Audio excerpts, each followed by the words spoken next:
السلام علیکم ناظرین، میں ہوں محمد اسلام اور آپ دیکھ رہے ہیں میرا یوٹیوب چینل طنز و مزاح محمد اسلام کے ساتھ۔ خواتین و حضرات، آپ کی جانب سے مسلسل جس طرح ہماری حوصلہ افزائی ہو رہی ہے اس کے لیے ہم آپ کو شکر گزار ہیں۔ ہمارے جو ناظرین ہیں وہ ہمارے ویڈیوز پر کمنٹس بھی دے رہے ہیں اور لائکس بھی کر رہے ہیں اور سبسکرائب بھی مسلسل بڑھ رہے ہیں، تو اس پسندیدگی کے لیے میں آپ کا بہت ممنون ہوں۔ تو آئیے اب ہم چلتے ہیں اصلاح زبان کے حوالے سے ایک لفظ کی جانب، جس کا آج ہم نے انتخاب کیا ہے، جس لفظ کا وہ ہے منطق۔ ہم نے دیکھا ہے بعض احباب اسے منطق بولتے ہیں، لیکن یہ درست تلفظ اس کا منطق ہے۔ تو جو احباب ہمارے اصلاح زبان کے حوالے سے دلچسپی رکھتے ہیں وہ اسے نوٹ فرما لیں۔ صحیح اور درست لفظ کا ہے منطق۔ اب آئیے کہا ہے طنز و مزاح کی دلچسپ کہانیوں کی جانب۔ تو آج ہم نے ایک اور مزاح کبیرہ سے انتخاب کیا ہے جس کا عنوان ہے ریٹائرمنٹ کے مشاغل۔ جی ہاں، اس کہانی کا عنوان ہے ریٹائرمنٹ کے مشاغل۔ تو سماعت فرمائیے گا، ریٹائرمنٹ کے مشاغل۔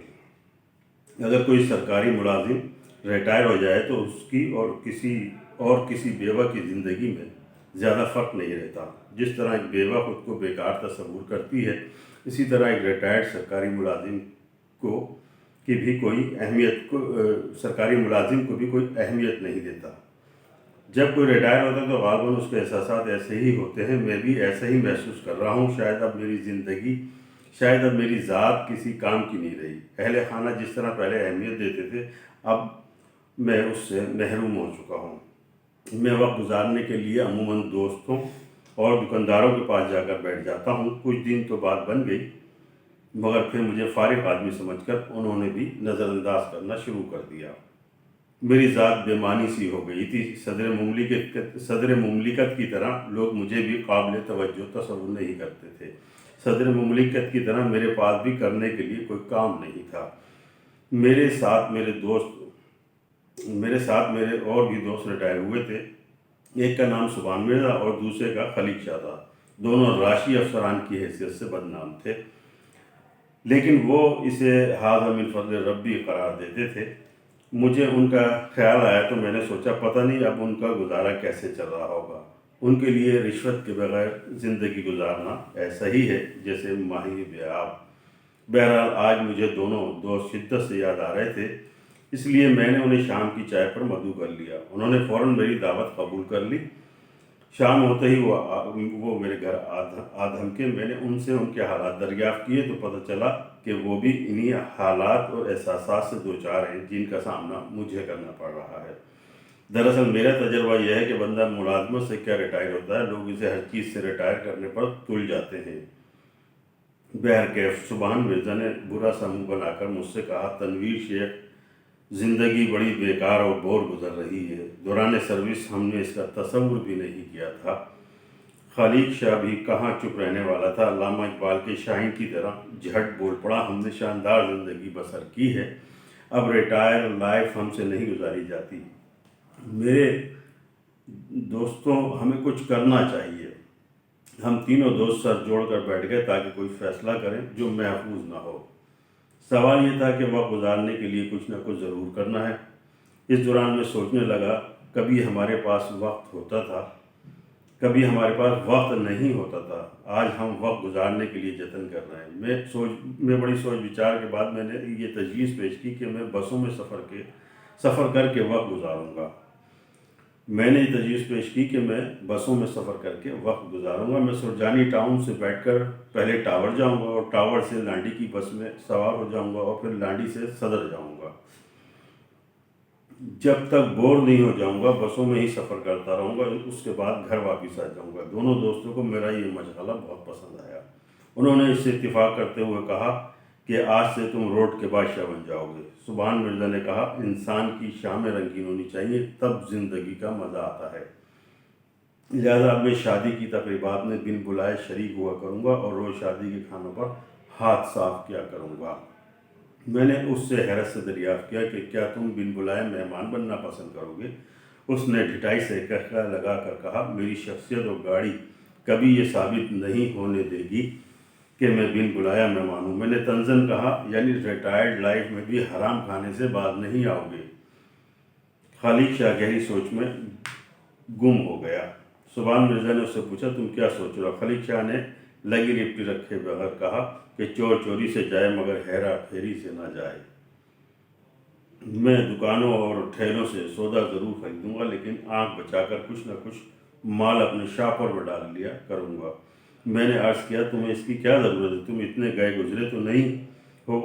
خالق شاہ نے جواب دیا، یہ میرا محض مشغلہ ہے۔ میں نے برا سا منہ بنا کر کہا، بھلا یہ کیا مشغلہ ہوا؟ بہرکیف ہم تینوں دوستوں نے اپنے اپنے مشاغل کا انتخاب کر لیا، مگر میں سوچنے لگا بری عادتیں بری ہی ہوتی ہیں جو قبر تک انسان کا پیچھا نہیں چھوڑتی۔ اب میرے ان دونوں دوستوں کو ہی لے لیں، دونوں عمر کے ایسے حصے میں بری عادتوں سے لطف اندوز ہو رہے ہیں۔ میں نے جو مشغلہ چنا تھا اس پر دوسرے دن سے ہی عمل کرنا شروع کر دیا۔ آپ یقین جانیے، بے مصرف زندگی کو ایک مثبت سرگرمی ملی تو طبیعت حشائش بشاش ہو گئی۔ مجھے بس کا سفر ہمیشہ سے زیادہ خوشگوار لگ رہا تھا۔ بھانت بھانت کے لوگوں سے سامنا ہو رہا تھا اور میں ان کی باتیں سن کر محظوظ ہو رہا تھا۔ اگرچہ بس کے اندر دلچسپی کا خاصا سامان موجود تھا، لیکن کھڑکی سے باہر کے نظارے بھی کچھ کم نہ تھے۔ میں کبھی باہر کے مناظر سے لطف اندوز ہوتا اور کبھی بس کے اندر کے معاملات میں دلچسپی لینے لگتا۔ آپ تو جانتے ہیں کہ ہماری بسوں میں سفر بھی کسی تماشے سے کم نہیں۔ پھر کنڈکٹر کی پیشہ ورانہ آواز، ڈبل اے ڈبل اے، بارو بار، خالی آنے دے استاد وغیرہ سن کر مجھے اچھا لگتا، جبکہ مسافروں کی تکرار، کرائے پر جھگڑا اور تیز آواز میں گانے سنانا بھی مجھے بھلا لگا۔ میں 4-5 گھنٹے سفر کرنے کے بعد تھک گیا تو گھر روانہ ہو گیا۔ جب میں گھر سے روانہ ہو رہا تھا تو کسی کو کچھ بتا کر نہیں نکلا تھا، اس لیے جب میں گھر پہنچا تو میرے اہل خانہ ایسے پریشان دکھائی دے رہے تھے جیسے ان کی کوئی قیمتی چیز گم ہو گئی ہو۔ میں نے بڑے تفکر سے پوچھا، انہوں نے مجھ سے بڑے تفکر سے پوچھا، آپ کہاں تھے؟ مجھے ان کی یہ کیفیت دیکھ کر اچھا لگا اور میرے دل کا ملال بھی جاتا رہا۔ مجھے احساس ہوا کہ میں اب بھی اہم ہوں۔ پچھلے دن کی کامیاب کارروائی کے بعد اب یہ میرا معمول بن گیا۔ گھر سے چند گھنٹے دور رہنے کے باعث میرا موڈ اچھا رہنے لگا، جبکہ میرے اہل خانہ جو گھر میں ہر وقت میری موجودگی سے بیزار رہنے لگے تھے، ان کے رویے میں بھی تبدیلی آنے لگی جو میرے لیے اطمینان کا باعث تھی۔ اب سبحان مرزا کی سنیے، وہ بن سنور کر جب کسی شادی حال کے باہر اپنی گاڑی سے اترتا تو کوئی یہ گمان بھی نہیں کر سکتا تھا کہ یہ شادی میں بن بلایا مہمان ہے۔ اس کی شخصیت اب بھی پرکشش تھی اور اس نے مہمانوں میں گھل مل جانے کے لیے کچھ ٹیکنکس بھی اختیار کر لی تھیں۔ آپ یوں سمجھ لیں، اس نے اس مقصد کے لیے ایک شارٹ کورس کر لیا تھا، وہ اسی پر عمل کر رہا تھا، جس کی بدولت مجال کوئی اس پر شک کرے۔ اس نے یہ مشغلہ اختیار کر کے اپنی بور زندگی کو رنگین بنا لیا۔ اب وہ مفت کے گل چھلے اڑا رہا تھا۔